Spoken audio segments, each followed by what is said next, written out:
டக்கு டக்குன்னு சொல்கிற ஒரு சட்னி, கொத்தமல்லி சட்னி எப்படி பண்ணணும் சொல்கிறேன், ஓகேங்களா?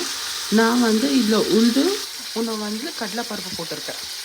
2 டீஸ்பூன் கடலைப்பருப்பு, 3 டீஸ்பூன் உளுத்தம் பருப்பு போட்டிருக்கேன். போட்டு இந்த பச்சை மிளகா, காஞ்ச மிளகா, தக்காளி,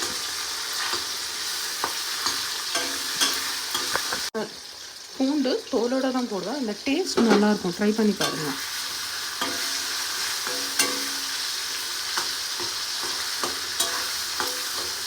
இதை வந்து ரொம்ப எப்படி சாஃப்டாக அரைச்சிடாதீங்க, கொஞ்சம் கொரன்ட்டே வச்சுக்கோங்க. டேஸ்ட் ரொம்ப ரொம்ப நல்லாயிருக்கும்.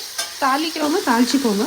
தாளிக்கிற மாதிரி இருந்தால் எண்ணெய், கடுகு, உளுத்தம் பருப்பு போட்டு ஒரு காஞ்ச மிளகா போட்டு கறிவேப்பிலை போட்டு தாளிச்சு விட்ருங்க.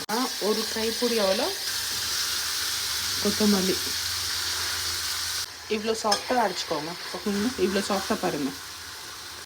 பெருங்காயம் தூள் போட்டுக்கோங்க.